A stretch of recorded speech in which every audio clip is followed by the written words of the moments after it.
So what I'm going to do is, as I'd planned, which is to talk about two projects that we're working with at national level. One of them is the Present on Admission project, and the other is a joint project with NHS England, where we're looking at the reliability of measurement data. And obviously the background to this is the NHS Quality and Safety and Monitoring Commissioning for Quality Care agendas. And there's been some work really around the use of HES data, the hospital. So the Present on Admission project is all about hospital admission statistics and the hospital episode statistics, the HES data. And nationally, there's a desire to improve the commissioning data sets. We all live and work through the current NHS outcomes framework and some of the problems that we've had with that, and in particular the historical lack of definition and consultation. And I think that there has been, through extensive lobbying from members of the society, from specialists, from trusts, and in particular there's been a relationship between Tina Chambers and Caroline Lecco, which has enabled us as a society to have a direct dialogue with NHS England and the safety team. So first of all, I'm going to talk about the Present on Admission document or initiative. So I'm a member of the expert group. I was specifically asked to be on that group as a pressure ulcer measurement expert. But there are other Present on Admission conditions that have been included in a shortlist. One of them is falls. As I've indicated, this is work that's supporting the Present on Admission indicator commissioning data sets, work that's going on nationally. And just to clarify that this is about working against the ICD-10 diagnostic codes that are included within the commissioning data sets and within the hospital episode statistics. So this isn't about community services, it's about hospital services. So the Present on Admission initiative has been identifying conditions that are both present on admission and also can be hospital acquired, where the HES data currently doesn't pick up the difference between the two. So for example, pneumonia was on the short list, the long list, but didn't make the short list because there is an ICD-10 code that is hospital acquired pneumonia. So within HES data, when people are doing large statistical manipulation of hospital episode data, they can identify the difference between a pneumonia that's present on admission and a pneumonia that's hospital acquired. And so it doesn't require a Present on Admission flag to be created. The conditions all have adverse effects on patients in terms of morbidity and involves substantial financial cost to hospitals. And the Present on Admission process aims to provide a method of enabling hospitals to record and report where one of these conditions was present when a patient was admitted to hospital. The analysis, and in preparing this presentation, I do need to feed back to the Health and Social Care Information Centre, who are leading this work on behalf of the Department of Health, because it says that the analysis of the data can then show where a condition was acquired. And obviously we know that being present on admission for one hospital episode has no relationship whatsoever to, bears no relationship whatsoever to our understanding of where the origin of that pressure ulcer was. So I need to feed back on that specifically. But their point is that they're trying to understand when things have happened in the community and when things have happened in hospital. This project, it will not be mandatory at this stage. It's very, very early doors, and it may actually fizzle out completely if the pilot work which they're planning to undertake indicates that actually it's not feasible to do. So we've got to hope really that unlike some of the other initiatives that we've been landed with, that the pilot work is in fact robust. It's not intended to result in additional burden to frontline staff. The change really, and it's not expected to change existing clinical practice or record keeping. The change really is about the way that coding is done. So the burden of this work will be on the clinical coders. And I think that what will have to happen in the pilot sites is some understanding of how coders will access the information and whether or not there are implications for the way that things are recorded in practice locally. And one of the riders within the document which we would need if it is rolled out, we would need to make clear in the, based on our experience with safety thermometer data, for example, is that the data, it says that the data should never be used to make assumptions about the care of individual patients. So this is looking, the purpose of the data is to look for outliers. It's not to look at quality, it's not a quality indicator, it's to flag up potential outliers.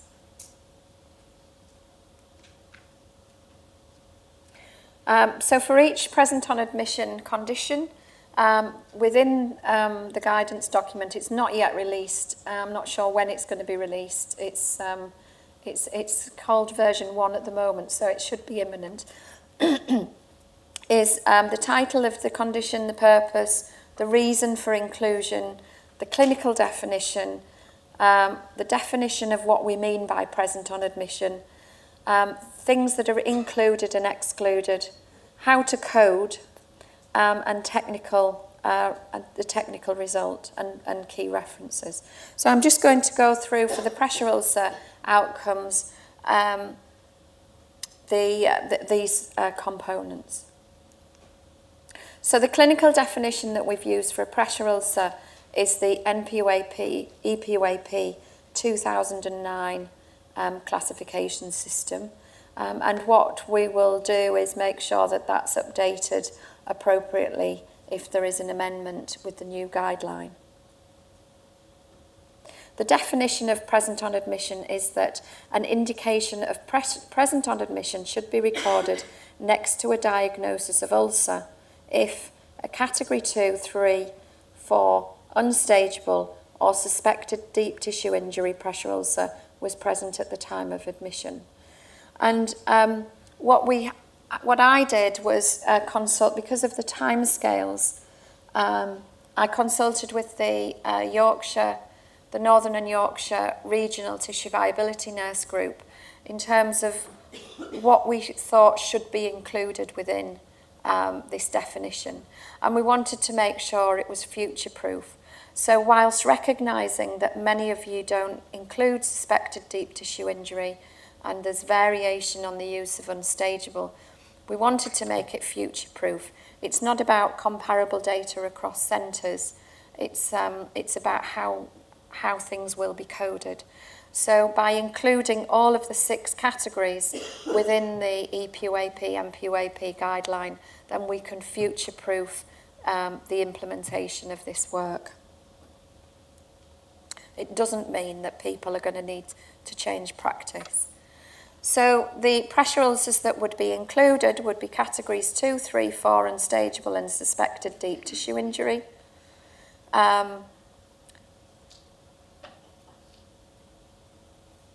Those that have mixed etiology. So I know that there's lots of debate within the safety thermometer reporting about what do we do about incontinence-associated dermatitis.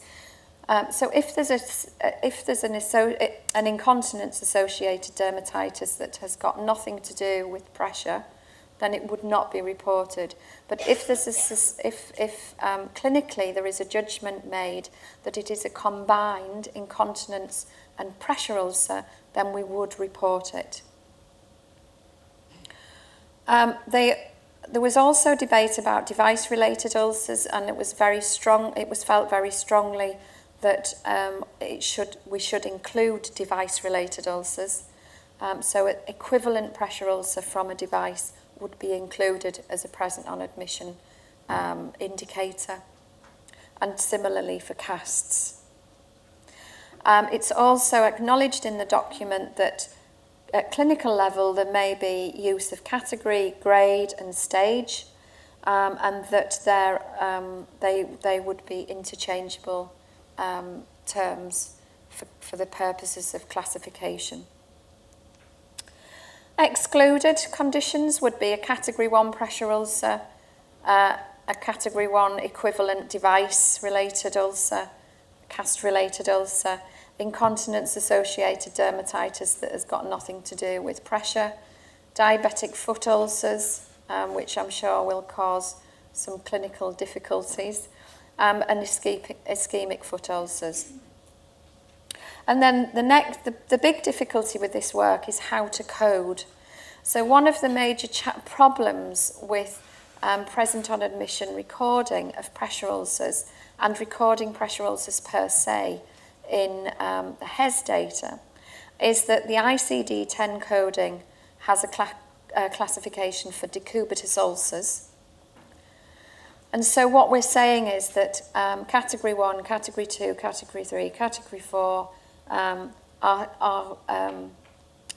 as we know it in our definitions, will be coded by the coders as Decubitus ulcers stage 2, 3 and 4.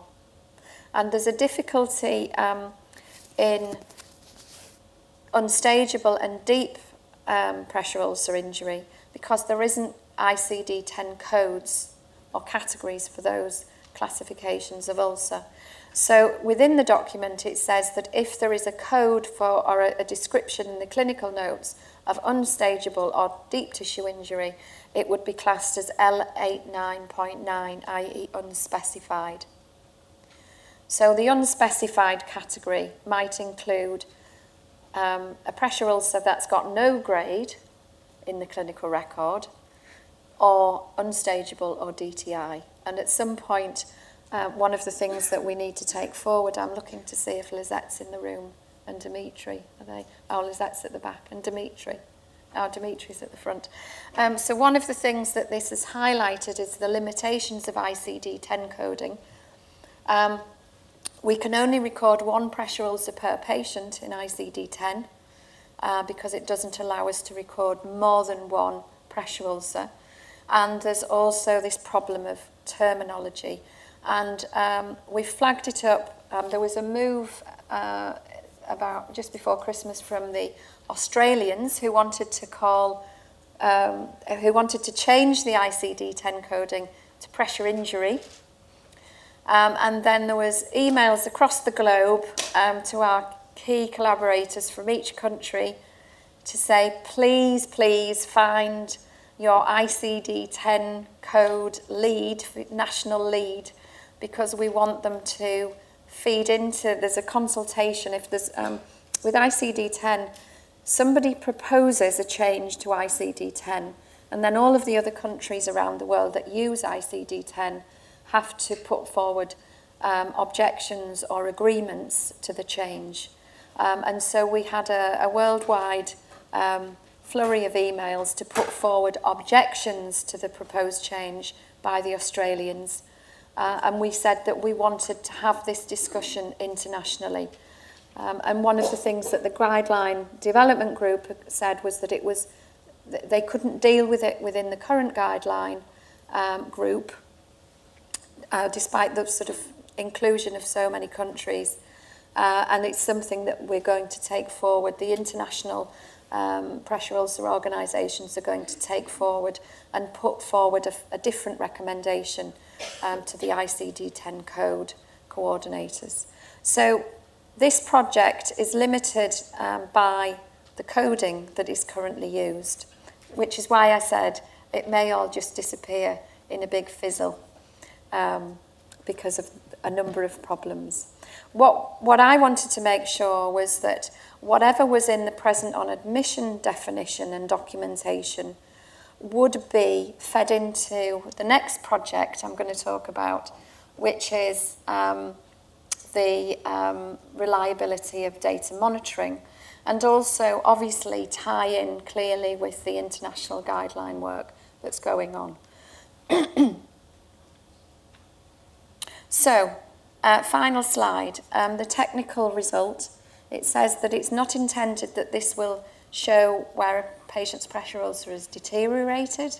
That it's impossible to code that in with ICD-10 coding as it stands. I've talked about the unstageable and suspected deep tissue injury.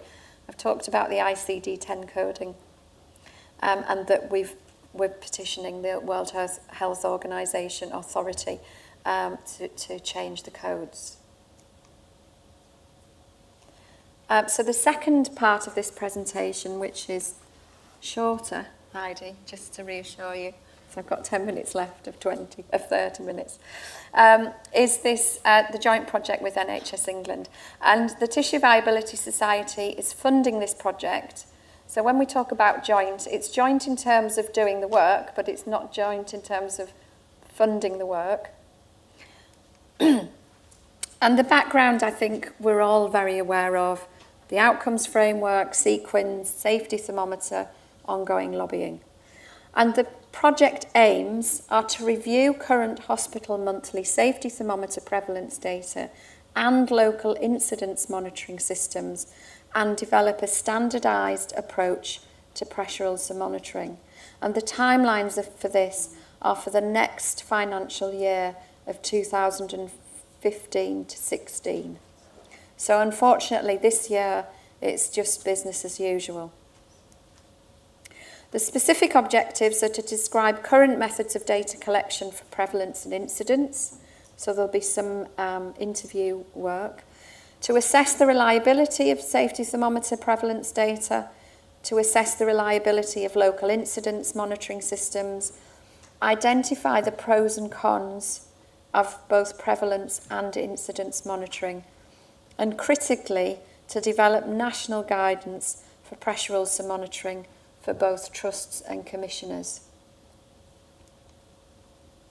Our proposed methods are to undertake a wounds prevalence survey on the same date as the safety thermometer in inpatient facilities. So this is not community patients. It might be community trust patients if they're in an inpatient facility, but it's about inpatient facilities. We're proposing to use gold standard methods, i.e. the EPUAP prevalence method, i.e. an audit form for all patients and a full skin inspection by 2 trained members of staff.